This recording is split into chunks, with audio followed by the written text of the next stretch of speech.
상쾌한 아침 원주에서 출발합니다.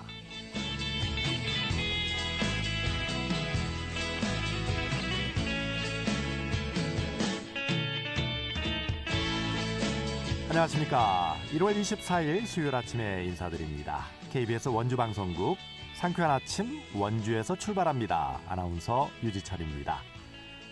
최근에 강원 지역에서 주택 화재로 인한 고령층 사망사고가 잇따라 발생하고 있습니다.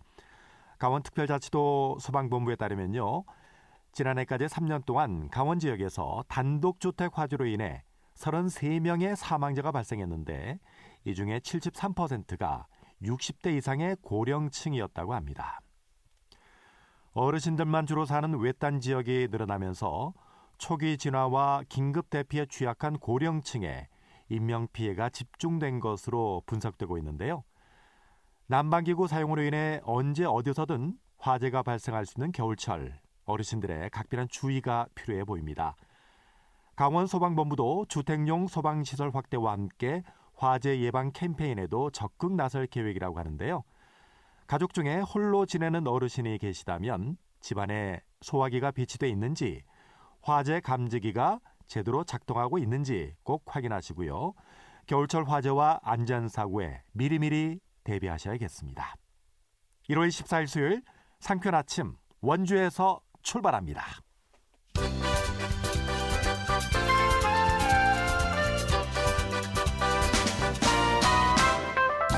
오늘의 뉴스입니다. 횡성지역 농공단지 공공폐수처리시설 사용료가 감면됩니다.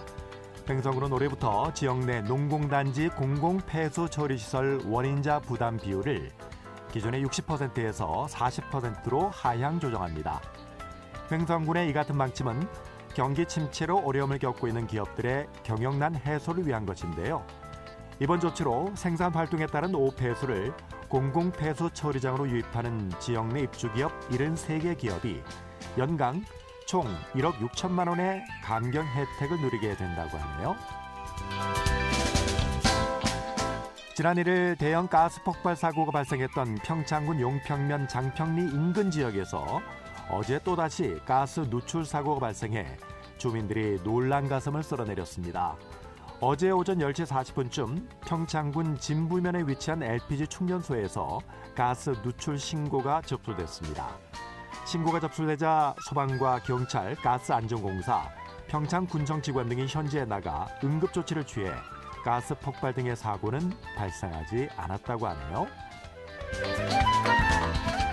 영월군이 애물단지로 전락한 상동 순마을 활성화를 위해 2차에 걸쳐 아이디어 공모를 진행했지만 모두 성과를 얻지 못했습니다.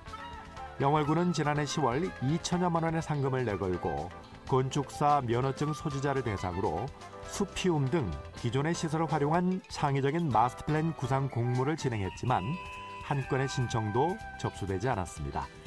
이에 지난해 11월 엔지니어링 산업진흥법에 따른 사업 신고자를 추가로 포함해 2차 공모를 진행한 결과 한 건의 아이디어가 접수됐지만 타당성 부족과 서류 미비 등의 이유로 반려됐다고 하네요. 오늘의 뉴스였습니다.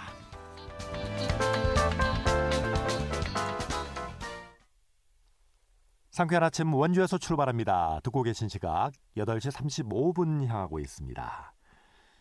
원주시가 교육발전특구 공모사업에 도전장을 내밀면서 강원특별자치도 교육청과 업무 협약을 체결하고 약 한 달에 앞둔 교육발전특구 시범지역 선정에 공동 대응하기로 했습니다.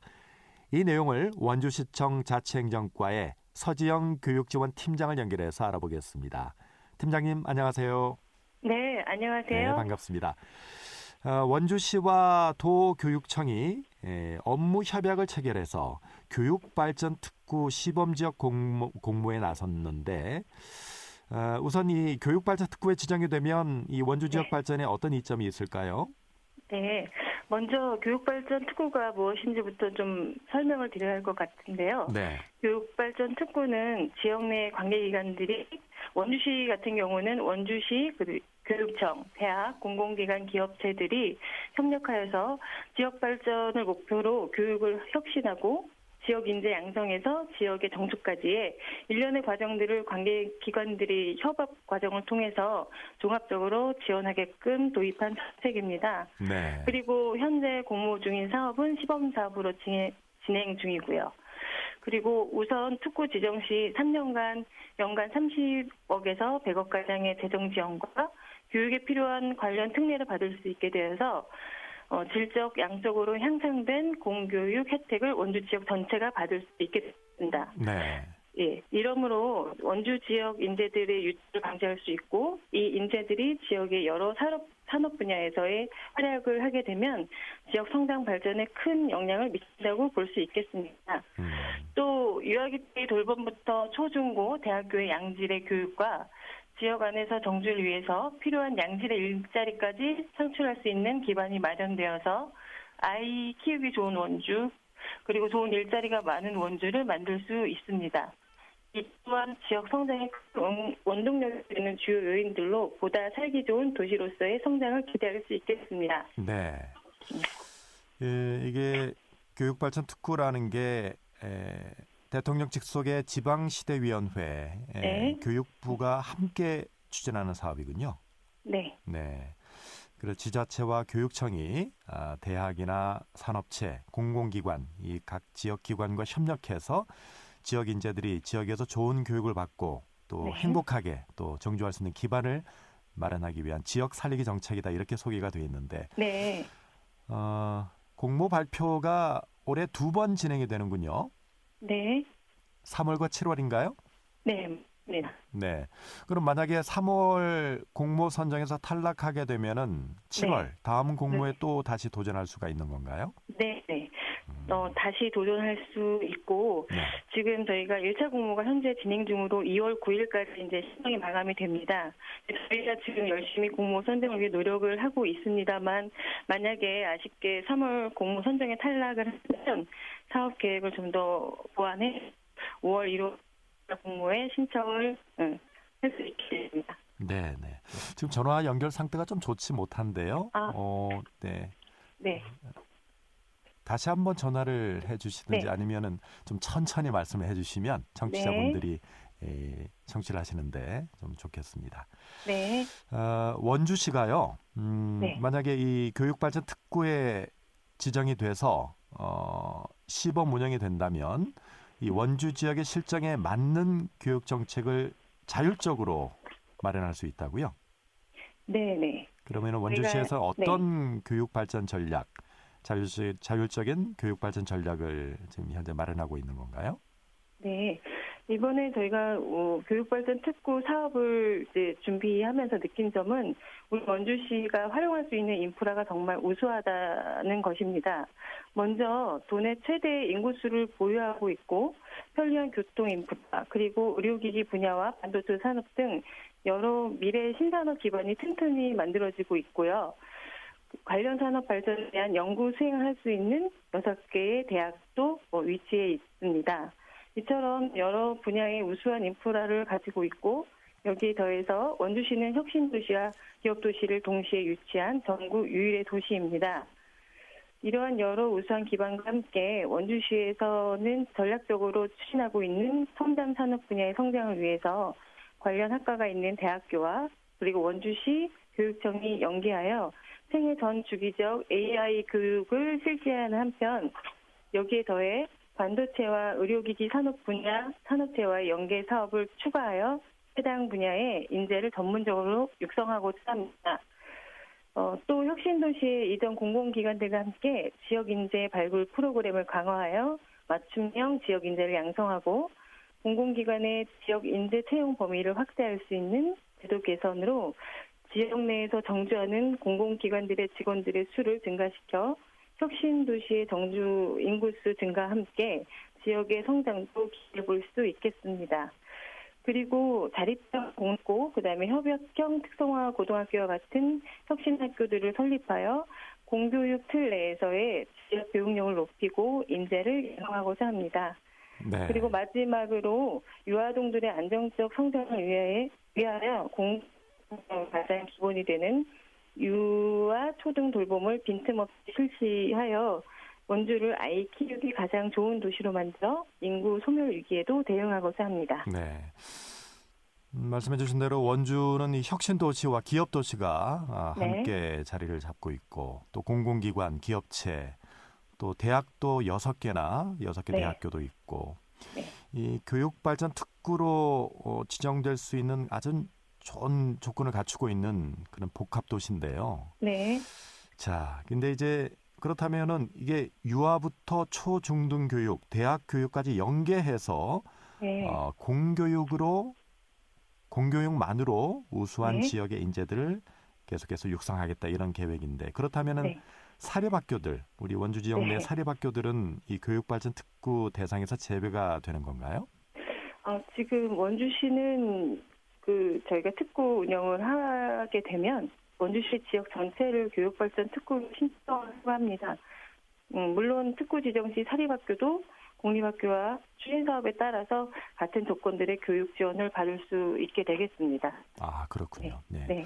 아까 교육발전 특구에 선정이 되면은 3년간 최대 100억 원을 지원을 받을 수 있다고 하셨는데 이 지원금은 어떻게 사용이 되는 건가요?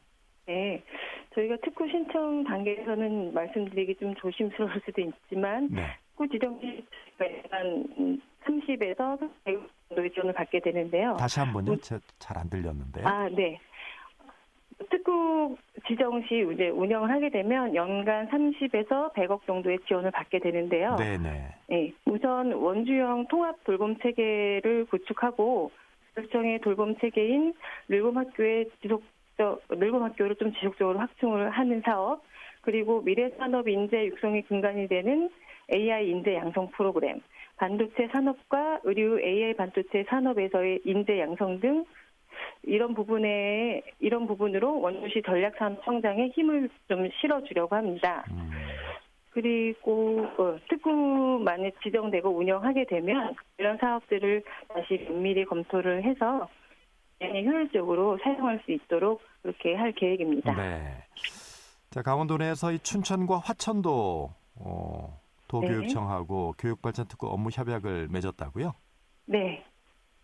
그럼 원주와 이제 경쟁을 하게 되는 건가요? 경쟁이라고도 볼 수는 있겠지만 춘천과 화천도 저희 원주와 일사 공모에 지금 신청을 주겠습니다. 교육부에서는 지정 개수를 사전에 정해두지 않았기 때문에 강원도 지역 모두 선정이 되면 시너지 효과로 더욱 교육하기 좋은 강원도가 되지 않을까 싶습니다. 네. 네. 도교육청하고 업무 협약을 맺었다고 했는데 구체적으로 어떤 내용이 담겨 있는 건가요? 네, 원주 교육발전 특구 업무 협약은 원주시와 도교육청뿐만 아니라 원주교육지원청, 그다음에 6개의 지역대학, 10개의 혁신도시 이전 공공기관, 그리고 산업체까지 총 20개의 관계기관들이 협약을 체결하였습니다.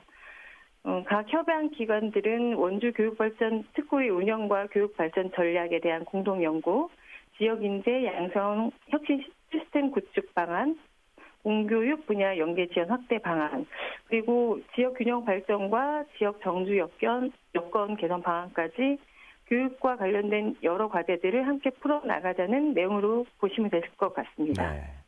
올해 이제 공모 발표가 3월과 7월 두 번이 있는데 3월 네. 공모 발표에서 선정이 좀 됐으면 좋겠네요. 네, 말씀 잘 들었습니다. 네. 지금까지 원주시청 자치행정과 서지영 교육지원 팀장과 말씀을 좀 나눴는데요. 전화 연결 상태가 좀 좋지 못했던 점 양해 구하겠습니다.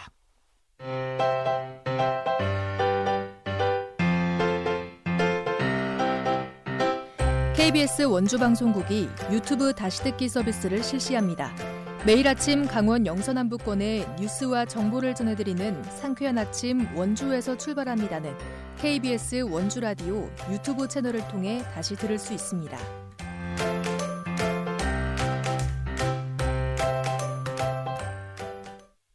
여덟 시 45분 지나고 있습니다. 원주시가요, 지난해부터 다자녀 가정 양육에 따른 경제적인 부담을 완화하기 위해서 셋째 아이 이상 다자녀 가정 양육비 지원 사업을 추진하고 있는데요. 자세한 소식을 박다현 리포터가 취재했습니다. 어서 오세요. 네, 안녕하세요. 원주시에서 셋째 아이 이상 다자녀 가정에게 양육비를 지원한다고요? 네, 맞습니다. 원주시는 지난해부터 다자녀 가정 양육에 따른 경제적 부담을 완화하고 아이 키우기 좋은 환경을 조성하기 위해 셋째 아이 이상 다자녀 가정에게 양육비 지원 사업을 추진하고 있는데요.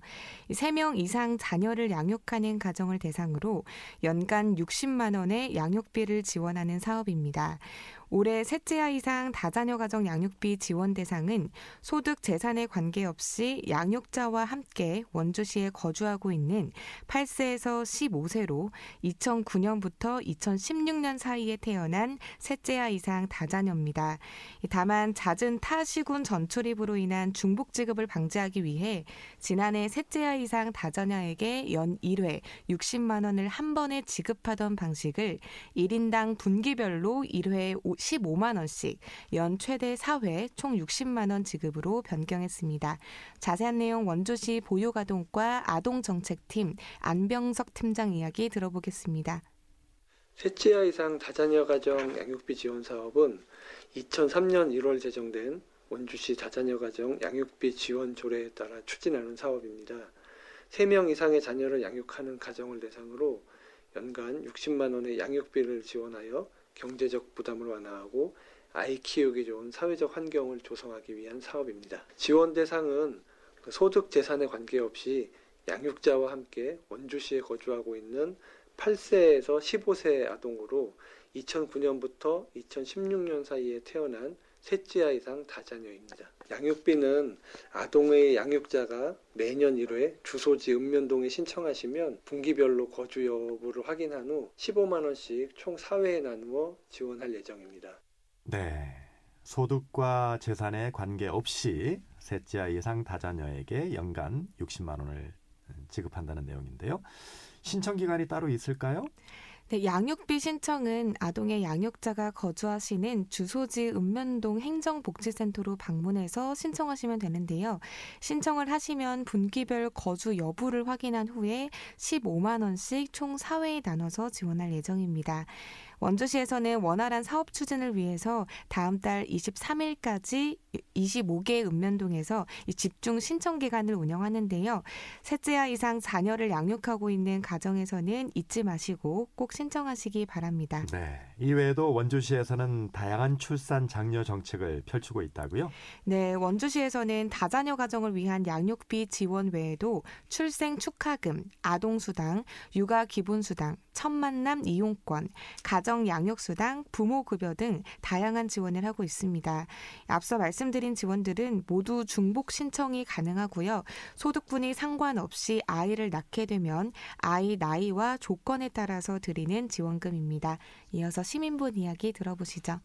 다자녀가 아니더라도 요즘 아이 낳으면 원주시나 강원도에서 주는 금액이 꽤 많은 걸로 알고 있거든요. 아이 낳아서 주는 지원금 같은 경우는 소득분이 상관없이 주는 거니까 요즘 같은 저출산 시대에는 좋은 정책 같고, 특히나 원주시는 청년들이 오래오래 살 수 있도록 이런 아기 낳기 좋은 환경을 계속 만들어야 할 것 같다는 생각이 듭니다.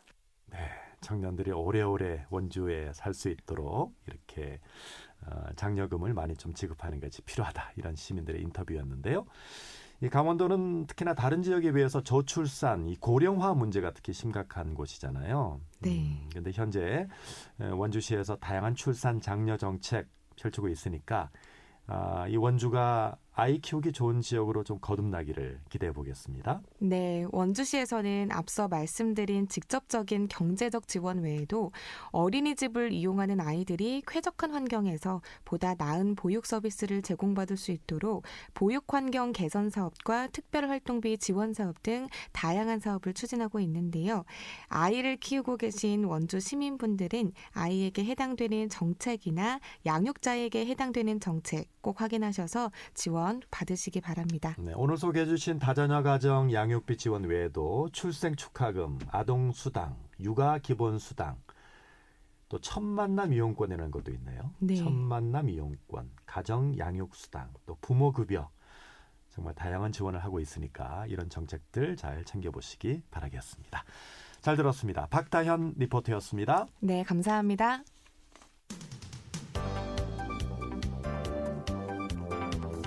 생생한 현장, 유익한 생활 정보를 전해드리겠습니다. KBS 원주라디오 상쾌한 아침 원주에서 출발합니다를 함께하고 있습니다. 상쾌한 아침 원주에서 출발합니다. 듣고 계신 시각 8시 51분 지났습니다. 원주 지역 내 20년 이상 된 노후 수도 관로가 35%에 달하는 것으로 나타나면서 시민들의 불안이 가중되고 있는데요. 자세한 내용을 원주 상하수도사업소 수도시설과 김치현 과장을 연결해서 알아보겠습니다. 과장님 안녕하세요. 네, 안녕하세요. 수도시설과 김치현입니다. 네, 수고 많으십니다. 현재 이 원주시의 이 노후 수도 관로가 얼마나 있는지부터 좀 알아볼게요. 현재 원주시 상수관로 총 연장은 1,300여 킬로미터에 달하고 있으며 그중 20년 이상 경과된 노후 관로는 450킬로미터로 35% 정도 차지하고 있습니다. 노후 관로는 특히 구조심 인원이 많이 분포하고 있으며 내부 코팅이 되지 않은 회추철관, 관관, PVC관으로 이루어져 있어 상수관로 사고 발생 시 많은 탁습 민원이 접수되고 있는 실정입니다. 내부 코팅이 되지 않았다는 거는 20년 전에 가설이 됐기 때문에 내부 코팅이 되지 않은 건가요? 네, 그렇습니다. 내부 코팅이 되지 않으면 어떤 문제가 발생할 수 있나요? 저희가 관파열이라든가 공사 진행할 시 단수할 수가 있는데요. 네. 단수 이후에 이제 높은 압력으로 이제 수돗물을 공급하게 되면 그 충격에 의해서 관 안에 있는 노폐물이라든가 이런 게 이제 같이 딸려 나오면서 탁수 민원이 좀 발생이 되고 있습니다. 물이 탁해진다, 수돗물이 탁해진다 이런 거군요. 예. 원주 지역의 상하수도관이 1,341km인데 그 중에 35%가 20년 이상 됐다. 네. 자, 그래서 지난 12일이었죠. 원주시 태장동의 공사장에서 노후된 수도관로가 파열되면서 3만여 가구가 또 일시 단수를 겪었잖아요. 예. 근데 이제 이렇게 노후된 수도관로가 많기 때문에 이런 단수 사고, 파열 사고, 수도관 파열 사고가 또 재현될 가능성이 좀 있겠는데요. 상수관은 항상 높은 압력을 유지하면서 수돗물을 공급하고 있기 때문에 주로 도로 지하에 매설이 되어 있습니다. 그래서 이제 많은 차량들에 의해서 하중을 계속 받고 있고 부식작용에서 매년 조금씩 취약해지고 있습니다. 이런 상황이 이제 심화가 되면은 수도관 파열까지 발생하는 사고가 항상 내재되어 있는데요. 요즘 생산되는 상수관 자재는 품질이 과거에 비해서 많이 향상되었기에 관로 사고는 점차 줄어들 것으로 판단되고 있으며 우리 시에서도 사전 점검 및 철저한 유지 관리를 통해 사고 발생이 최소화될 수 있도록 적극 노력하고 있다는 점 말씀드리겠습니다. 네. 그래서 현재 정부에서 환경부에서 지방 상수도 현대화 사업을 추진하고 있는 거죠? 예. 근데 그게 올해 마무리가 된다고요? 예. 그럼 내년부터는 어떻게 원주시의 시비로 이걸 다 교체 비용을 충당을 해야 되는 건가요? 저희가 매년 이제 상수관로 교체 사업은 20억 이상 예산 편성을 해서 전액 시비로 사업을 진행하고 있습니다. 그래서 예산 확보에 많은 어려움이 좀 예상되고 있습니다. 그렇군요. 그럼 정부에서 환경부에서 지원하는 상수관 현대화 사업하고 시에서 지금 현재 20억 이상 매년 투입을 하고 있다고 하는데 이거는 같이 진행이 되고 있는 건가요? 네, 같이 진행되고 있습니다. 그렇군요. 자, 노후관로 현대화 사업에 투입되는 예산이 아까 매년 20억 원 이상이라고 했는데요. 그럼 이 비용은 어떻게 예산이 확보가 되는 거예요? 예, 노후 상수관 교체 비용은 시민들이 납부하는 수돗물 사용료에서 예산이 확보되는데요. 납부된 사용료는 수돗물 생산, 시설 확충 등 많은 부분에 사용되고 있기 때문에 실질적으로 노후 상수관 교체에 확보되는 예산은 매우 부족한 실정에 있습니다.